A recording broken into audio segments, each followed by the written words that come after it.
Global পয়েন্টের পক্ষ থেকে আপনাদের সবাইকে স্বাগত জানাচ্ছি। ভোরের সমুদ্র, ট্যাঙ্কারের সারি থমকে গেছে, রেডিওতে ভেসে আসছে জরুরি বার্তা, সাময়িকভাবে বন্ধ হতো হরমুজ প্রণালী। এই ঘোষণার প্রভাব ছড়িয়ে পড়েছে আন্তর্জাতিক তেলের বাজারে, কারণ বিশ্বের মোট তেলের প্রায় 20% এই সরু জলপথ দিয়ে পরিবাহিত হয়। 17 ফেব্রুয়ারি মঙ্গলবার জেনেভায় ওমানি দূতের বাসভবনে ইরান ও যুক্তরাষ্ট্রের প্রতিনিধিরা পরোক্ষ আলোচনায় বসেছেন। ঠিক সেই সময় তেহরানের পক্ষ থেকে এলো হরমুজ প্রণালী সাময়িকভাবে বন্ধ রাখার ঘোষণা। ইরানের রাষ্ট্রীয় গণমাধ্যম জানায় এটি সামরিক মহড়া এবং নৌ নিরাপত্তার স্বার্থে নেওয়া হয়েছে।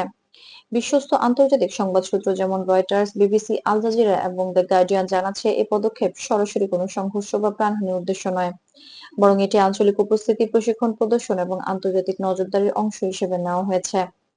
ইরানে মহড়া নিক্ষেপ করেছে ব্যালিস্টিক ও অন্যান্য প্রশিক্ষণমূলক ক্ষেপণাস্ত্র। বিশেষজ্ঞরা বলছেন এগুলো মূলত প্রতিরক্ষা দক্ষতা এবং সামুদ্রিক নিরাপত্তা প্রদর্শনের জন্য ব্যবহৃত হয়েছে।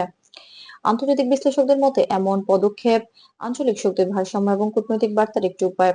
হরমুজ প্রণালী কৌশলগতভাবে অত্যন্ত গুরুত্বপূর্ণ। বিশ্বের জ্বালানি বাজারে এর অবদান প্রায় 20 থেকে 25%।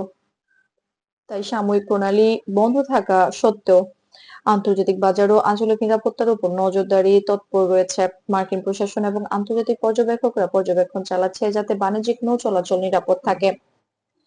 তেলের বাজার ইতিমধ্যেই প্রভাব পড়েছে।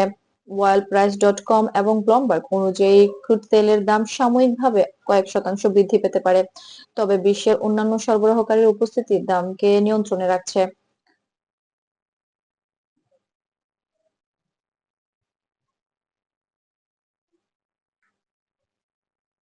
বিশেষজ্ঞরা মনে করছেন এই ঘটনা শুধু সামরিক মহড়া নয়, বরং আঞ্চলিক স্থিতিশীলতা, আন্তর্জাতিক বাণিজ্যিক নিরাপত্তা এবং কূটনৈতিক সম্পর্কের উপর গুরুত্বপূর্ণ প্রভাব ফেলতে পারে। এটি একটি সতর্কবার্তা হিসেবে আন্তর্জাতিক পর্যবেক্ষকদের নজর আকর্ষণ করছে। সব মিলে ইরানের এই পদক্ষেপ, সামরিক মহড়া এবং হরমুজ প্রণালী সাময়িক বন্ধ রাখার উদ্যোগ, আন্তর্জাতিক জলপথ ও তেল বাজারে প্রশিক্ষণ, নজরদারি এবং কূটনৈতিক বার্তা প্রদর্শনের একটি উদাহরণ হিসেবে বিবেচিত হচ্ছে। আপনারা এই পরিস্থিতি নিয়ে কি মতামত রাখেন? মন্তব্যে জানাতে পারেন। আন্তর্জাতিক নিরাপত্তা ও ভূরাজনৈতিক আপডেট পেতে সঙ্গেই থাকুন গ্লোবাল পয়েন্টের। ভিডিওটি ভালো লাগলে সাবস্ক্রাইব করুন, লাইক এবং শেয়ার করতে ভুলবেন না।